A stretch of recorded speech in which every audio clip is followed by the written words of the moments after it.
എല്ലാ കൂട്ടുകാർക്കും variety hub എന്ന യൂട്യൂബ് ചാനലിലേക്ക് ഒരിക്കൽ കൂടി സ്വാഗതം. ഇന്ന് നമുക്ക് വളരെ എളുപ്പത്തിൽ റെഡിയാക്കാൻ പറ്റുന്ന ഒരു ജ്യൂസും സ്നാക്കും റെഡിയാക്കാം. ഏത്തപ്പഴം ഉപയോഗിച്ചിട്ടാണ് റെഡിയാക്കിയിട്ടുള്ളത്. ആദ്യം ജ്യൂസിന് വേണ്ടി ഒരു ഏത്തപ്പഴം കട്ട് ചെയ്ത് മിക്സിയുടെ ജാറിലേക്ക് ചേർത്ത് കൊടുക്കാം. ആവശ്യത്തിന് പഞ്ചസാര ചേർത്ത് കൊടുക്കുക. നല്ലതുപോലെ തണുപ്പിച്ച പാല് ചേർത്ത് കൊടുക്കുക.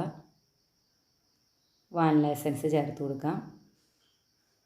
ഇവ മൂന്നും നല്ലതുപോലെ ഒന്ന് അടിച്ചെടുക്കാം. ടേസ്റ്റ് ഒന്ന് കൂട്ടാൻ വേണ്ടി നമുക്കിതിലേക്ക് കട്ട് ചെയ്ത് വെച്ച കുറച്ച് ചെറിപ്പഴവും ഐസ്ക്രീമും ചേർത്ത് കൊടുക്കാം. അങ്ങനെ നമ്മുടെ ടേസ്റ്റിയും ഹെൽത്തിയുമായ ജ്യൂസ് റെഡിയായി. സ്നാക്ക് റെഡിയാക്കാൻ വേണ്ടി 2 ഏത്തപ്പഴം കനം കുറച്ചൊന്ന് അരിഞ്ഞെടുക്കാം. ഒരു പാൻ വെച്ച് കൊടുത്തിട്ടുണ്ട്. പാനൊന്ന് ചൂടായി വരുമ്പോൾ അതിലേക്ക് കുറച്ച് നെയ്യ് ചേർത്ത് കൊടുക്കാം. നെയ്യ് ചേർത്ത് കൊടുക്കുന്നതാണ് ടേസ്റ്റ്. കട്ട് ചെയ്ത് വെച്ചിരിക്കുന്ന ഏത്തപ്പഴം ചേർത്ത് കൊടുക്കുക. അത് നല്ലതുപോലെ ഒന്ന് വഴറ്റിയെടുക്കുക.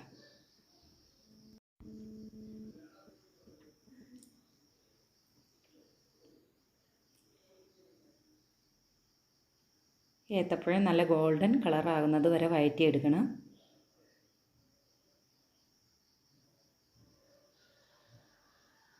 ഇതിലേക്ക് കുറച്ച് പഞ്ചസാര ചേർത്ത് കൊടുക്കുക.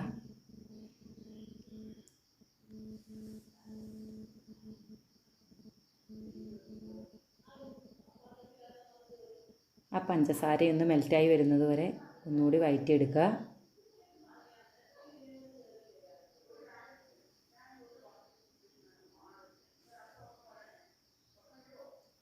നമ്മുടെ ഈസി സ്നാക്ക് റെഡി ആയിട്ടുണ്ട്. നമുക്കിതൊരു പാത്രത്തിലേക്ക് മാറ്റി കൊടുക്കാം.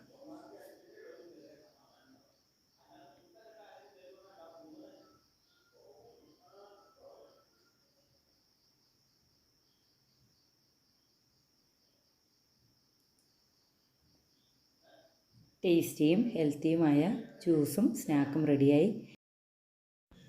വളരെ എളുപ്പത്തിൽ റെഡിയാക്കാൻ പറ്റുന്ന ഈ ജ്യൂസും സ്നാക്കും എല്ലാവരും ഒന്ന് റെഡിയാക്കി നോക്കുക. മറ്റൊരു വിഭവമായി നമുക്ക് വീണ്ടും കാണാം. ഓക്കേ.